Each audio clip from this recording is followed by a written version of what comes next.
This What's Working with Cam Marston podcast is brought to you courtesy of Michelob Ultra Beer.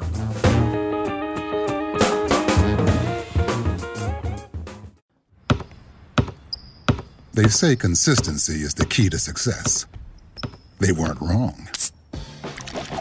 So how about grabbing a beer that's consistently smooth, consistently refreshing, and consistently light?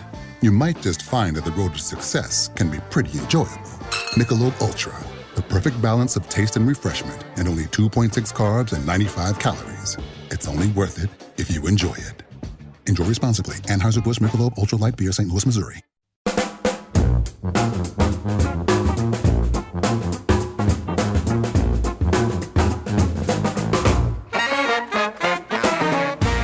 All right, here we go. One more time. Welcome again, everyone, to What's Working. I'm Cam Marston. What's Working is the radio show that turns into a podcast, by the way, designed to introduce you to the workplace, the workforce, and the marketplace trends shaping the workplace, the workforce, and the marketplace around us. I try to find guests that can talk about the trends influencing their business in such a way that it will help you get just a little bit better at whatever it is that you do. What's Working is brought to you by the Alabama Center for Real Estate, housed in the Culver House College of Business, all at the University of Alabama. Thank you for your time. Welcome aboard. Our guest this week is Cliff Kennedy. Cliff is the CEO of Frio's Gourmet Pops. He tells a wonderful story about waiting in traffic, trying to get his child home from school.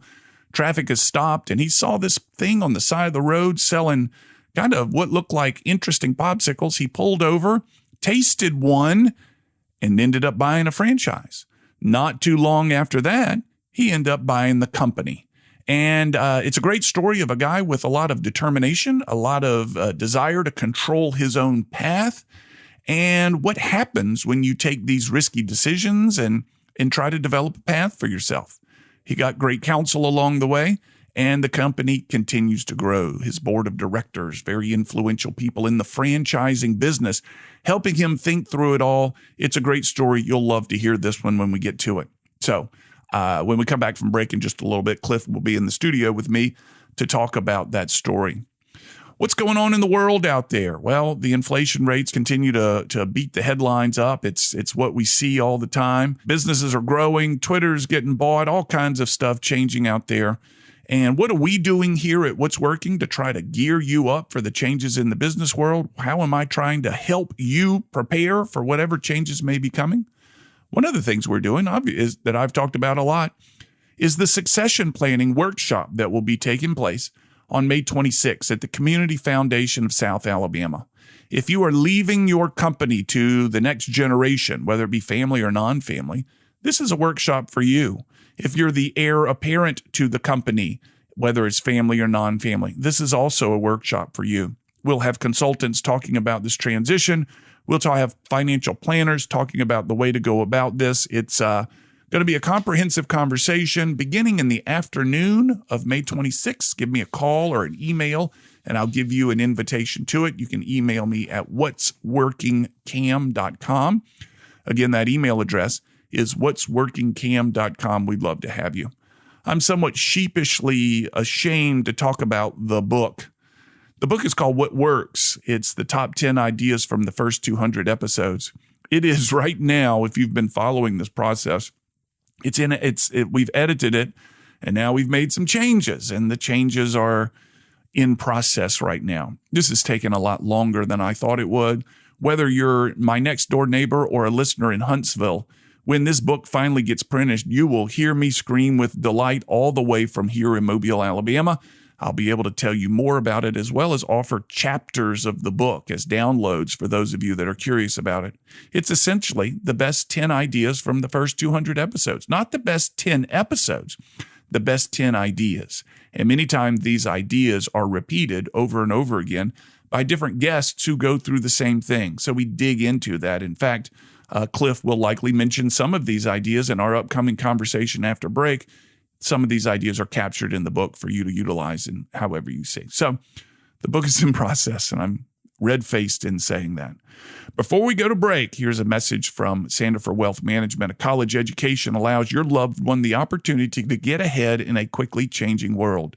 And though the rising costs of tuition, books, and campus living expenses can seem overwhelming, a 529 plan can make funding higher education an achievable goal. Call Sandifer Wealth Management. Jamie Sandifer, Mark Salyers. You'll find them on Old Shell Road in Mobile. That's the way you'll know you've got the right one when you search for them online. Give them a call. I can personally say that when my children, back in the day, as soon as they got a Social Security number, my wife and I opened a 529 plan for them and began to drip money in there. And due to a bull market, we are doing pretty well, having 4 children getting ready to go off. 1 in college, 3 more ready to go off to college. It is a concern, college tuition, but not so much if we hadn't saved. It was one of the more prudent decisions my wife and I have ever made. Call Mark, call Jamie at Sandifer Wealth Management. Have them tell you how to do the same thing. When we come back from break, Cliff Kennedy, you're listening to What's Working. I'm Cam Marston. What's Working is brought to you by the Alabama Center for Real Estate, housed in the Culverhouse College of Business, all at the University of Alabama. Right back.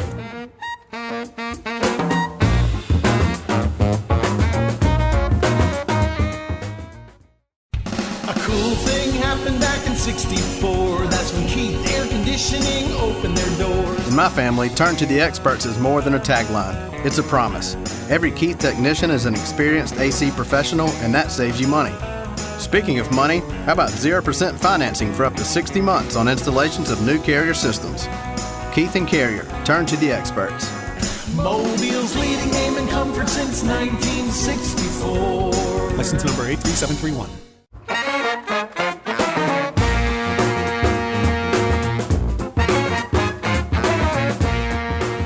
We're back. You're listening to What's Working. I'm Cam Marston. What's Working is brought to you by the Alabama Center for Real Estate, housed in the Culverhouse College of Business at the University of Alabama. I'm in the studio today with Cliff Kennedy. He's the CEO of Frio's Gourmet Pops. It's a great story. Somewhere in the fall of 2017, he pulled over in a traffic jam to take a break, had a popsicle. I know he's going to correct me on this. By the end of the year of 2018, he was the CEO of the company. They're growing wildly. Cliff, thank you for your time. Welcome to What's Working. Thanks for having me. I'm excited about the conversation we're about to have. Tell me what happened. It's such a great narrative. Tell me what happened in the fall of 2017. Give me that story. Yeah, so I'd get stuck in school traffic every day, coming home, or work traffic, and I'd see this Frio's trailer sitting there every day. And I was like, all right, I've got to stop, see what this thing is all about. Ended up stopping, got a key lime pie pop. Changed my life forever. I know exactly the moment in time I bit into it, the stars and everything. The sun was shining on me. I mean, it was that moment. Choirs of angels. Exactly. It was all there in that moment. I was like, it just changed my life. And so then it just kind of went down this rabbit hole of like, what is this business? What is it about? The economics, everything. And so from that fall of 2017 to May 1st of 2018, I became a franchisee and bought out from Mobile to Pensacola. And then just like any great entrepreneur, I guess you kind of feel out what works and what doesn't work in a business. I didn't like the franchisor model and how it was being run. So I called up the owner and said, I'd like to buy the business. And with some help of investors, took over December 21st of 2018. So it was a wild ride. So I'm very interested, and we'll talk about this later in the show, of whether you were looking for something at the time or this opportunity presented itself. But that's when we're going to talk about you as the person. Before that, tell me about the business, the model. How does it work? You got a franchise model, gourmet popsicles. Tell me how it works. A lot has changed since COVID, and I know what COVID did to the world, but COVID changed our company for the better. Yeah. When I bought into the company, it was brick and mortar locations all across. There were 24 locations across the country. We're a single product company. And during COVID, we realized that, okay, people aren't coming to us. How do we go to them? So we said, we have to mobilize. We have to go to the customers. And so we got tie-dye wrapped vans created. We started going into neighborhoods. And all of a sudden, people were writing us notes saying, thank you so much for bringing happiness, and writing in sidewalk chalk, and kids and just putting happiness on their face. And so that was such a transformative moment for us in time to say, okay, let's drop the overhead cost of the business to build out a brick and mortar. we can beat a market much faster with a tie-dye wrapped van that has a freezer. We're selling a pre-packaged product. And so with our franchise model now, it's super simple. You get a tie-dye wrapped van. I have 3 franchisees coming into town today for the 3 new vans that are here, and then they're off to work and going. And so it's a great side hustle business. Many of them started as a side hustle. They're now expanding and buying more territories. So it's just a very simple, low-cost system that someone wants to be their own boss. So I remember as a child in the neighborhoods in the spring and the summer, we'd hear the ice cream truck coming down the street playing that music. The model that you're talking about is somewhat similar, but the product is not the product inside your truck is your product versus the ice cream truck, which is selling a diversity of products. But it's a similar model. Am I right? Am I not right? It's very similar. We've just created a better version of it. Yeah. Ours is not the rundown cheap product version where you can buy it for $1. Our products retail for $4 and $5, and we have various flavors from blueberry cheesecake to key lime pie to strawberry mango, and all of our stuff has real fruits in there and real product. And so we are that gourmet type where we tend to be on that higher end of the spectrum of what you're going to pay for, but it works. I mean, we also have the wholesale model. So if you want to go into a toy store or coffee shop, you can retail the product there too as well. So let's say I'm a franchisee and I live in Huntsville. I live in Birmingham. Okay. And I'm buying product. Are you shipping frozen product to them on a regular basis as their inventory runs thin, or are they making that product from your recipe at their place? No, so that's what's great is they don't have to think about making the product. We want consistency. So if you're at my location in Detroit, Michigan, or if you're in Arizona or Texas or all the way to the East Coast, that popsicle is going to taste the same because we're vertically integrated our manufacturing facility. We're making the product. They order from us on a weekly basis. We ship it out, and that's all they have to think about. They don't have to touch anything, so we're not necessarily a food truck. We don't have to have all those safety requirements as a natural food truck does because we don't touch anything. It's very clean, and that was a big benefit during COVID. Yeah, I bet it was. So on that truck, if I were to step into one of these trucks, all I see is a freezer. Is that correct? A freezer and a refrigerator in case they want to sell some drinks, and that's it. But it's great because it's an experience of when you have that, because it's not run down or anything. It's tie-dyed. It's beautifully wrapped. Right. It's got LED lights. We're jamming music. All that creates the experience behind, being a kid again. If you were to go have one, when's the last time you had a popsicle, or have an experience with your kid? That's what we sell as happiness. We don't necessarily focus around all the great flavors we have. We focus on what our product makes you feel. I had an interview, and I want to say this was probably 5 years ago, with the people at Pop Brothers over in Gulfport, Mississippi. Yeah. And they told me a little bit about how they go about making their concoctions. And it's not happenstance. It's a very methodical process of tastings and fresh ingredients and things like that. How do you make your different flavors? Are there some standbys that you always have and some that you're experimenting with? Tell me how the different flavors come about. Yeah, so we always have our regular flavors that are constantly going to be there, our top 10s that just data shows we have to have those on the van, but we're also innovating all the time. So we're trying to think of new flavors. What's out in the market? What are people really wanting to taste and just see what's out there. It's new. And so new trends are what we're trying to stay up with. Yeah. So that's the fun part of this. In the kitchen, they're always coming up with something and then knock at the office door. They're like, hey, try this new flavor. Right. It's one of the perks of the job, or for my kids especially. Yeah. So I guess the taster team, the market research happens in the office as they're walking around going, here, how about this? Do you like this? It's crazy. It's when I come home every once in a while and my kids have some friends over or something. And I was like, all right, let's just get some of these out and let's let them sample them out and see if they like, because they're the real taste testers. Yeah. We do have a lot of adult flavors and sugar-free that, my wife and our friends will get together and try, because that's real feedback that we need. And we'll send them out to franchisees and let them taste test it in the market as well. Yeah. So is you're making the different things, what do you know about that customer? And are you targeting a certain age and saying, for example, if we can get and I'm going to make this up off the cuff, a 35-year-old female, because she's likely going to have the young children that love the popsicle. If we can get her to buy in, she's going to bring her kids too. Is it that strategic, or are you just out there saying, we're gonna pull over on the side of the road and see who shows up? There's so many different strategies that we can adopt as franchisees, especially being a mobile system. You can be in 8 different locations. We target big businesses. It's great for us to go and deliver 400 popsicles to one company and it takes an hour to do, and then we're out. So that's a big sale. And then the next we might just stop at a park because they got baseball or softball or football, right? And we got the kids there. You go to where the kids are, but you also have these big events. We have Hangout Music Festival coming down here. Yeah. We're going to have 6 locations set up. That's great. That's traction to that. We get those as well. Yeah, no kidding. So it's not a target. You're not niche targeting a certain gender or age or affluence or anything like that. You feel like the product can spread all over the place. We feel that way, absolutely, because everyone enjoys a popsicle. Try having one of our Frios Pops and not put a smile on your face. And who doesn't want to get away from the stress and worry of what's going on in the world right now that we're all surrounded with? So it's so great. We see it all the time where the mom or dad pulls up to the truck and the kid gets out and gets a popsicle, and they're about to drive off. They stop, and all of a sudden the parent gets out and they get one because they tried it. And like, that's what it is. That's what it's about right there. In our car, we call it a tax. If the kids are getting some ice cream, you got to give the parents some tax. And they hand the ice cream over and we taste it. And what you're seeing is the parents taste it, stop the car and say, I got to get some of that myself. Exactly, because the kid doesn't want to share their popsicle. And so they got to get it from the parents. Go get them one. Tell me about the expansion of the franchises. From what I've seen in the local publications, you guys have done very well expanding. You've taken over some larger space. Update me on the growth of Frios Gourmet Pops. Yeah, so Frios, we just brought on a new president. So I love, my superpower is finding the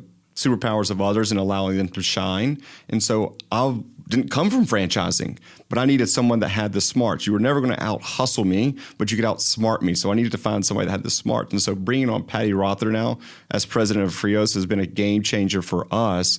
And so what she now brings is the processes to help us grow. So right now we're a little over 50 territories across the country. We're going to be over 100 by the end of the year, with expectations to be over 200 territories by the end of 2023. So rapid expansion. We have a lot of people coming into our system because of the flexibility and the low cost, and who we're targeting now as potential franchisees. We're finding our niche of who can really fit well with us and really expanding fast. How have you developed the story for the franchisor who may be interested, who's kicking tires? We're running up on break. Let's get into that when we get back. I want to know how you're selling this concept to them so that they say, yeah, I see it, I understand it, I can do it.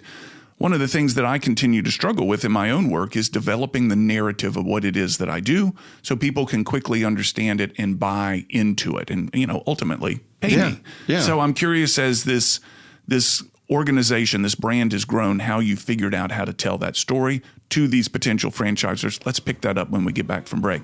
You're listening to What's Working. I'm in the studio today. Cliff Kennedy is the CEO of Frio Gourmet Pops, or FGP, as those of us on the inside say very quickly. When we come back, we'll pick it up again. You're listening to What's Working, brought to you by the Alabama Center for Real Estate at the University of Alabama.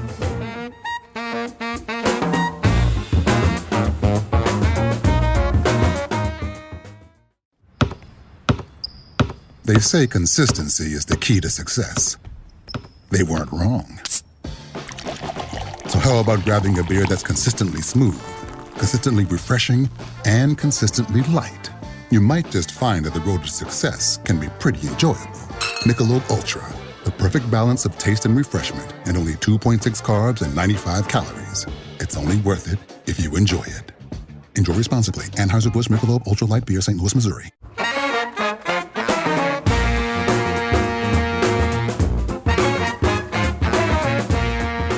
We're back. You're listening to What's Working. In the studio today, Cliff Kennedy is the president and CEO of Frios Gourmet Pops. What's Working is brought to you by the Alabama Center for Real Estate at the Culverhouse College of Business at the University of Alabama. Cliff, we were talking about how you've organized the compelling story that can capture the interest of a franchisee quickly. Tell me how you've done that. That's very interesting to me, and I'm certain there are listeners out there saying, I need to get better at telling my story. For us, as people are getting pushed out of their jobs into early retirement, or people really looking for that low-cost way of getting into being an entrepreneur for themselves, but in the franchising world, not everyone has $1 million, $2 million to build out a big brick and mortar in the big franchise chains.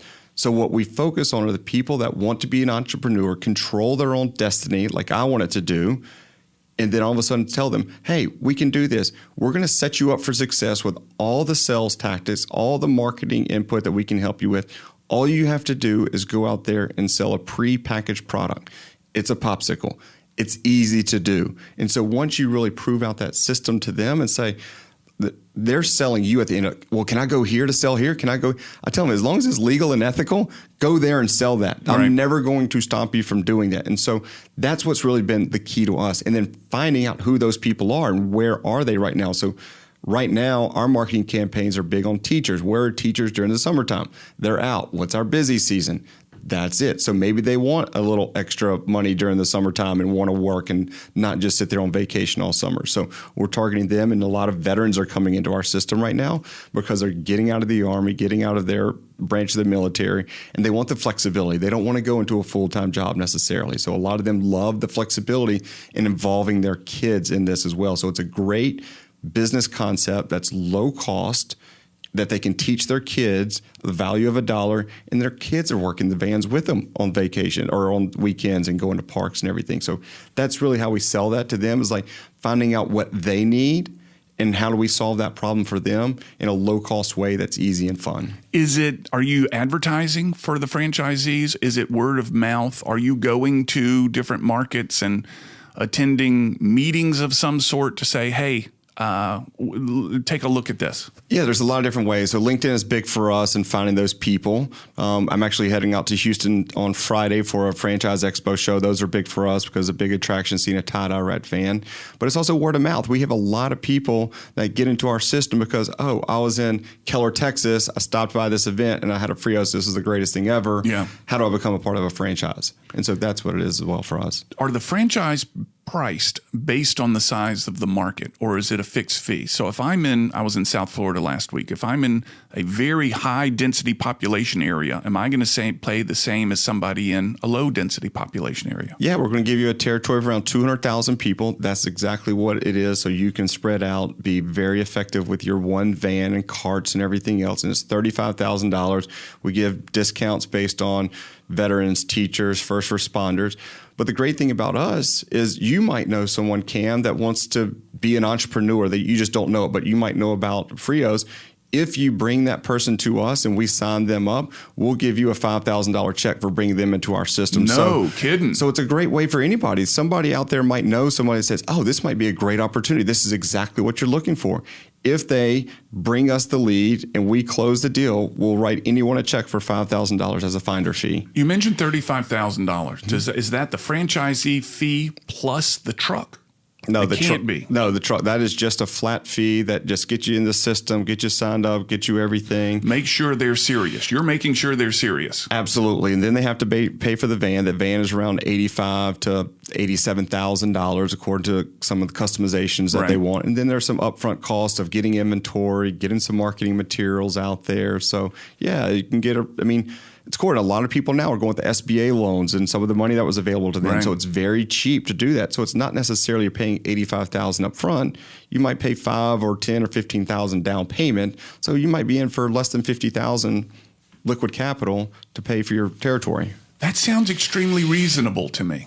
Have you priced it that way to be very easily accessible? Tell me, what your strategy was in pricing it like that. Yeah, it's because we want to give. My thing is, I love finding other entrepreneurs like me that maybe didn't have the capital or whatever it was, what was keeping them from doing it. This is a low cost, easy concept to go out there and start making money the day you get your van. You can get a cart before your van is even ready and start selling. We have people that we have one lady that did almost $10,000 in sales in one day this past week just in popsicles because of an event. No kidding. Like that's the easy concept. You set up a cart, you put a smile on your face, and it's 100 degrees outside, and you go sell. Or you go indoors. Like there's many different ways to do this, and it's super simple. So you told me prior to us beginning this conversation that there have been your first expanding Frios.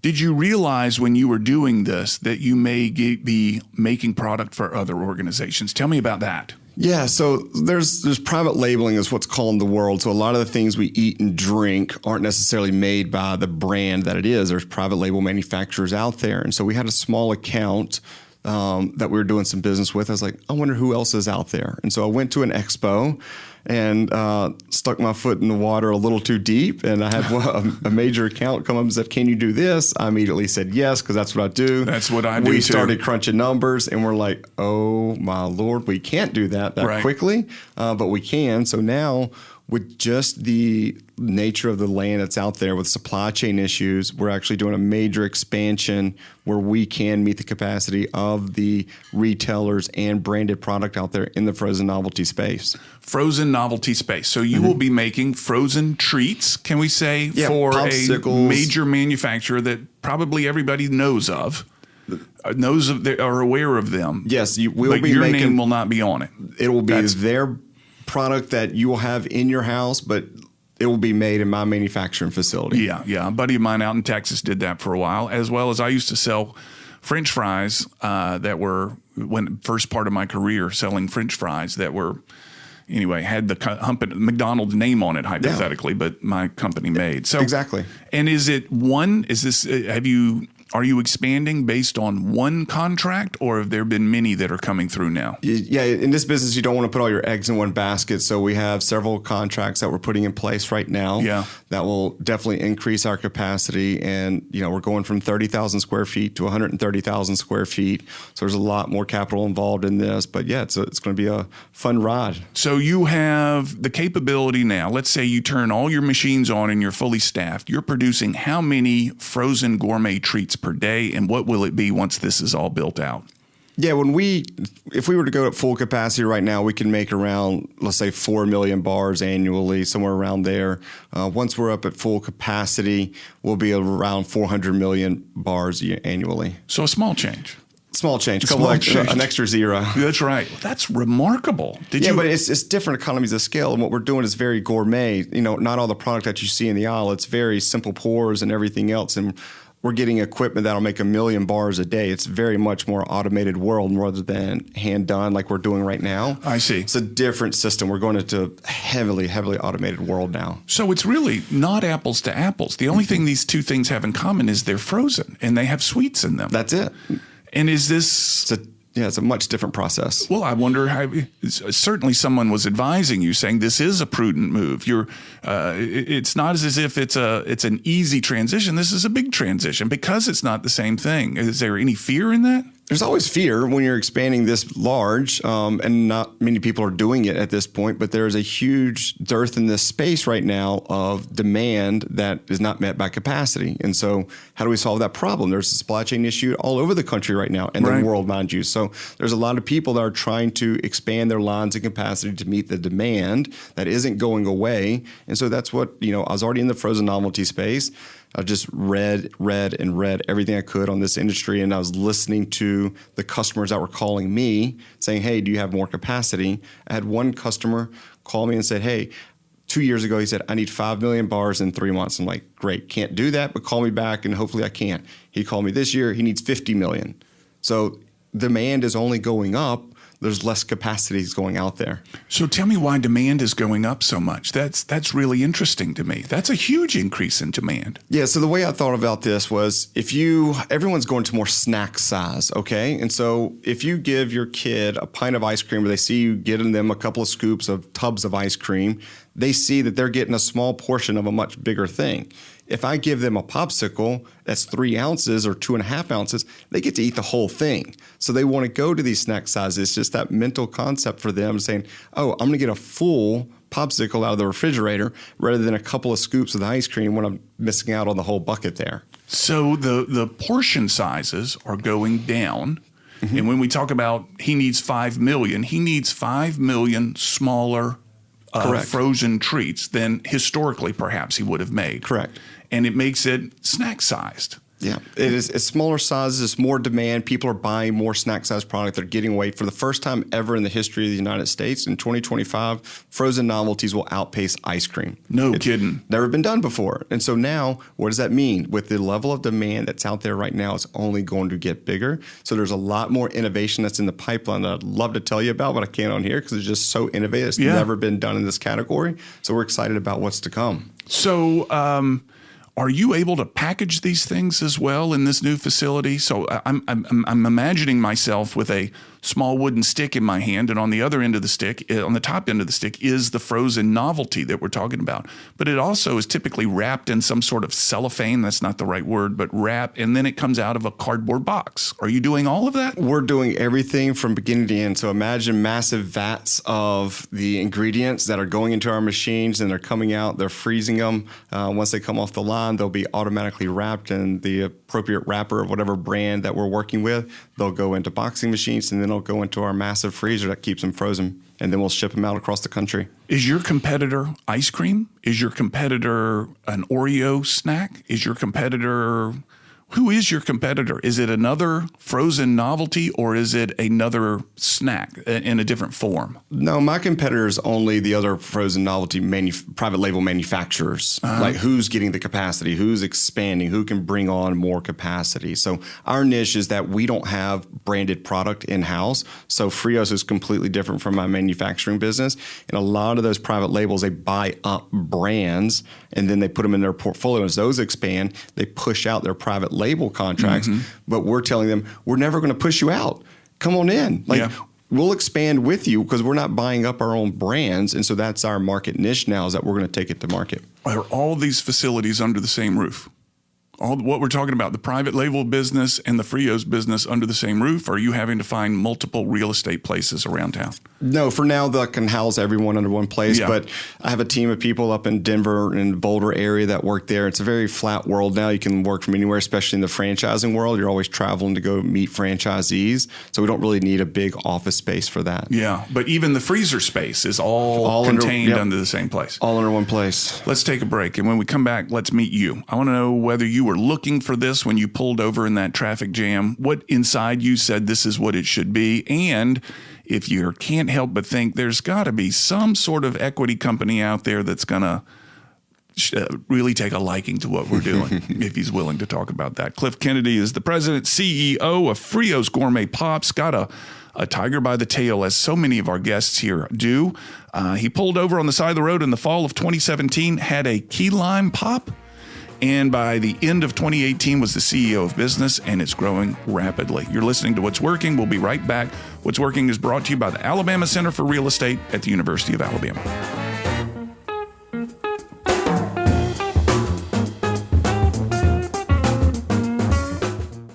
A cool thing happened back in '64. That's when Keith Air Conditioning opened their doors. And ever since then, they've earned your family's trust, fixing your AC when it bites the dust. It's hotter than hot season, and for 3 generations, Keith has earned your trust during the hottest time of the year. Every Keith technician is an expert, because when the heat's the worst, you need the best. So turn to the 2 names you can count on, Keith and Carrier. Mobile's leading name in comfort since 1964. License number 83731. Customer service never goes out of style. In fact, I think it's safe to say that customer service is more valuable and more important now more than ever.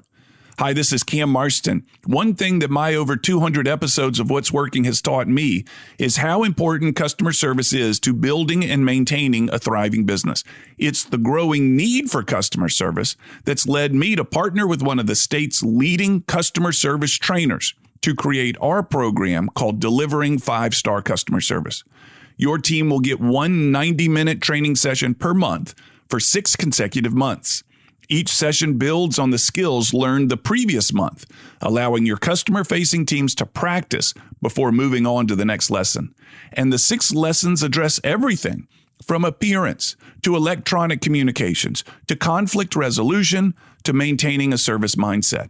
Our program travels and is delivered in person at your workplace, nothing virtual. You simply can't practice the level of the skills this course teaches virtually. For more information, email me, cam@cammarston.com, and let's schedule a time to talk. Remember, you have less to fear from outside competition than you do from discourtesy and bad service from inside your own company. Again, email me, cam@cammarston.com, and let's talk about your business.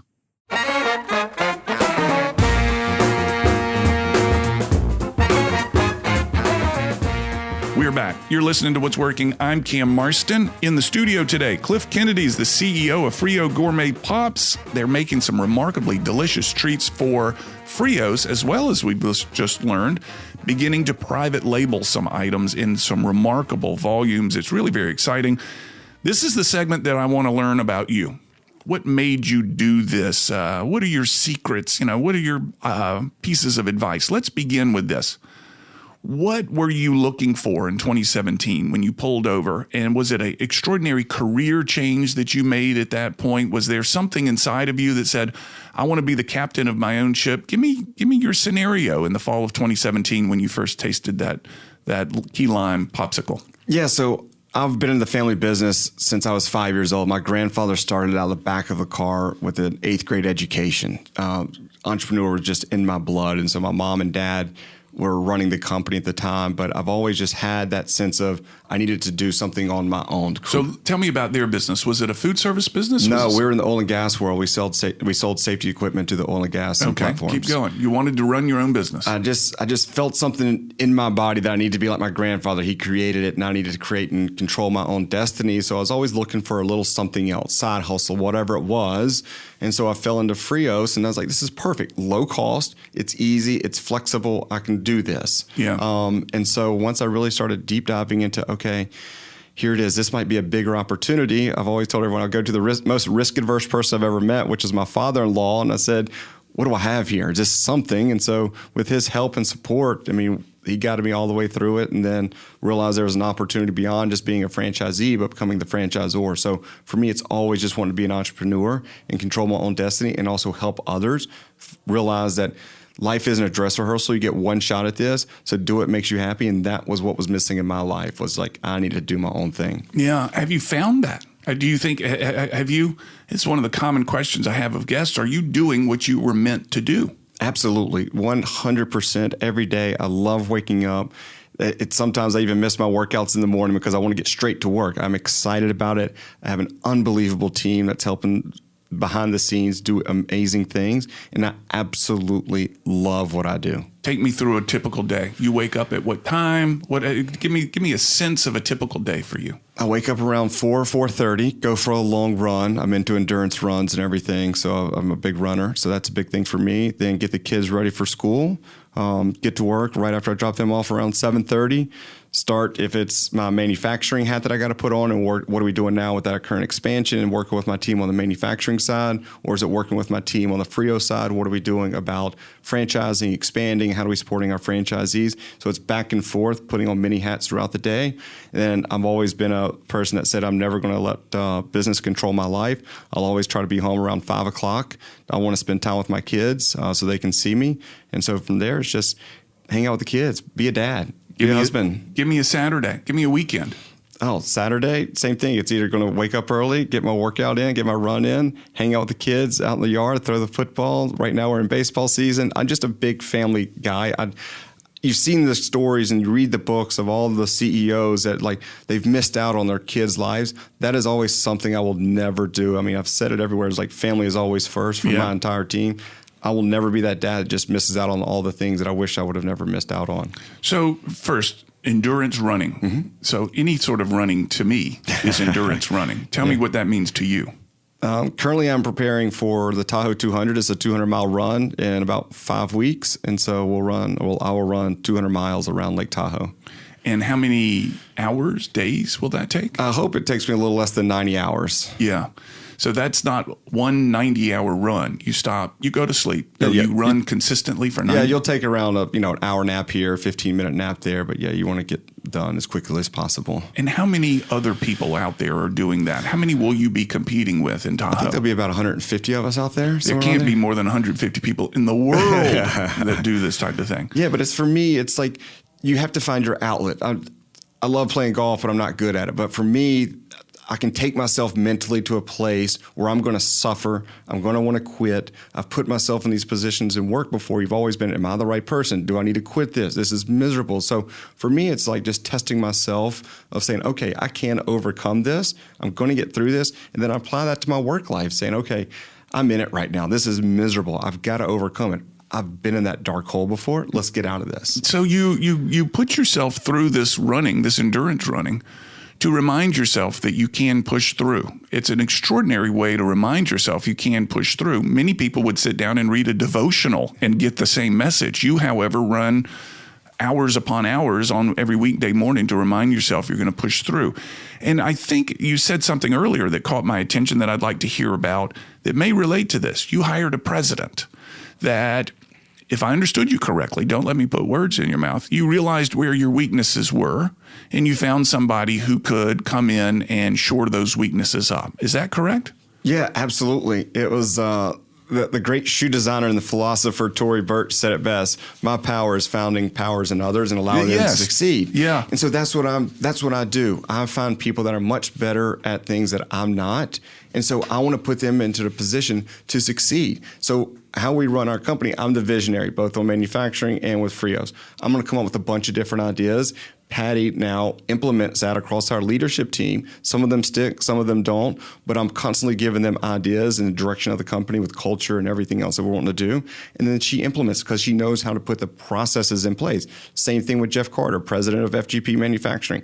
I'm giving him all these ideas and new leads of, like, what if we make this product? What if we make this ice cream sandwich? Can we make a circle and a round one for this customer they want a lot? He's directing that with my leadership team over there, and they're coming up with a great picture. So in some of the intros that we've done on the show, I've called you the president and CEO. You're not the president. Are you the president of a master company, or are you the CEO? I'm the CEO of FGP Holding, which is my holding company, and I have presidents in the two other businesses. Understood. I misstated that in the past, so got that now.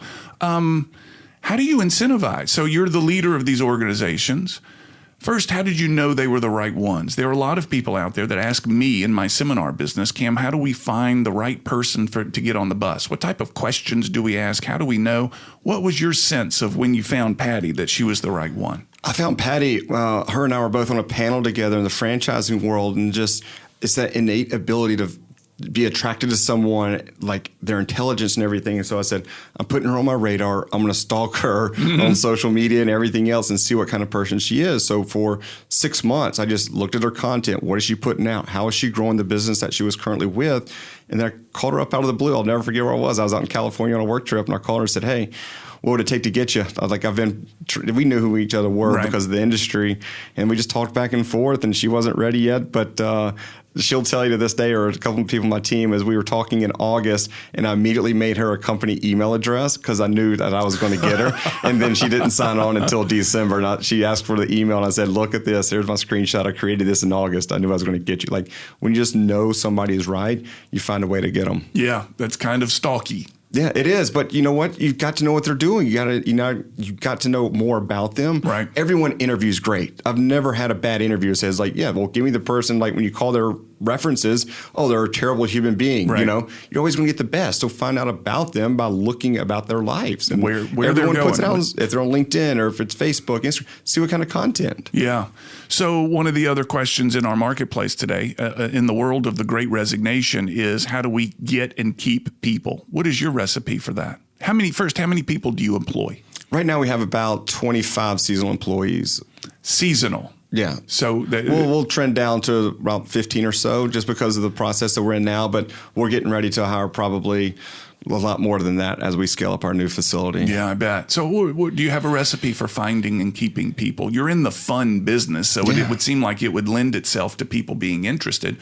What's your recipe for getting them? Yeah, so for the people that are in the production floor, it's easy because they get free popsicles every day, and so they get to take some home for the family. But you give them a great work atmosphere, is having a lunch with them, being involved in what's going on in their lives. And for me, I don't always get to do that, but having the people on my leadership team that are involved. I got 2 people on my leadership team that are on the production floor right now, getting their hands dirty with the production team, making pops all day long. So it's getting involved, being a part of their life, so they have the comfortability to sit in your office and tell them about a personal problem and how can I help get them out of it. We say it's the Frios family, and I take that very seriously. Yeah, one of the things that we've learned here during the COVID times, the times of the Great Resignation, is the organizations that have had and intentionally built a strong company culture, willfully and intentionally done it, have had very little problems with turnover, do have very little problems getting people to work because people have heard about them. However, what I've learned is that these organizations were developing this culture 10 years ago, 8 years ago. What happens, and I know you know this, and we're kind of watching my time here, when you pull people together, a culture is going to happen. And you can control it or you can leave it up to chance. And those that have chosen to control it, as it sounds you are benefiting from that. So, and one of the things you said that I'm interviewing you, but I'm doing all the talking, is the recognition of that person's life from the moment they wake up to the moment they go to bed, and their families too.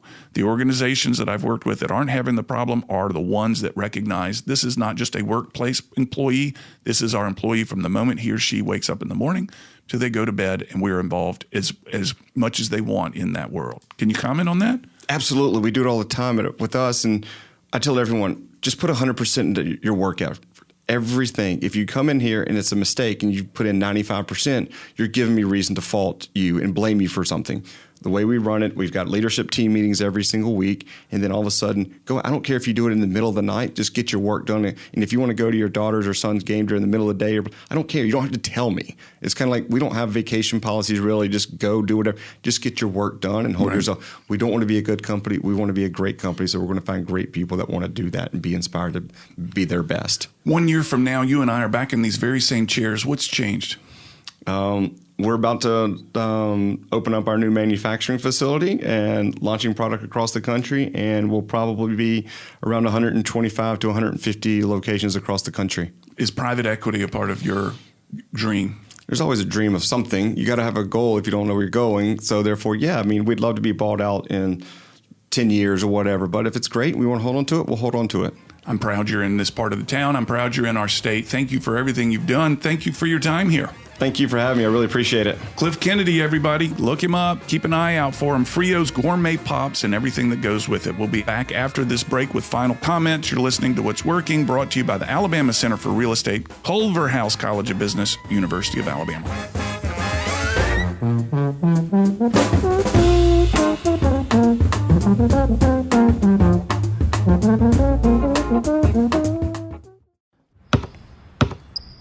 They say consistency is the key to success. They weren't wrong. So how about grabbing a beer that's consistently smooth, consistently refreshing, and consistently light? You might just find that the road to success can be pretty enjoyable. Michelob Ultra, the perfect balance of taste and refreshment, and only 2.6 carbs and 95 calories. It's only worth it if you enjoy it. Enjoy responsibly. Anheuser-Busch Michelob Ultra Light Beer, St. Louis, Missouri. Hi, this is Edward Dismukes, and when I'm not selling quality grass-cutting machines to a discerning customer, I'm listening to What's Working with Cam Marston. Now back to the show.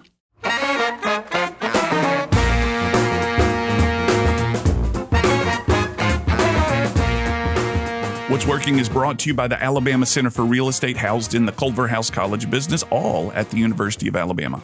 Thank you, Cliff, for your time in the studio. It was fascinating. The growth numbers that he is projecting based on the private label business is remarkable. And this is on top of what will already be growth of the franchise as he sells these trucks across the nation for this very wonderful target market of his. He mentioned teachers. He mentioned veterans. It would be also a great thing for retirees. We had a guy named David Toppis on the show not long ago talking about how he works with retirees to figure out something for them to do after they've left their primary job. And this Frio's Gourmet Pops franchise idea would be perfect for a retiree who's looking to stay busy, do something, interact with people, get plugged into the scene. You're on the sites of the festivals and things of that nature.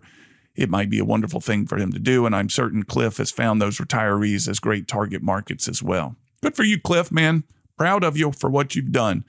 Cliff is as you heard perhaps in the interview, an endurance runner running around Lake Tahoe. I forget whether he said once or twice, but wow. Not only the distance of the run, but the altitude, which I thought when I heard him, that's from a flatlander like me down here in the deep south of Mobile, going into the mountains and running is going to be difficult. However, after having met him and spent some time with him, I have no question that he'll do this. All right, coming to a close. Find us on social media, Cam Marston. Look for me. I'm out there. Pin me, paste me, pod me, poke me, tweet me, whatever. And you can find the podcast at what'sworkingcam.com. Go there, send this on to other people. I hope you will.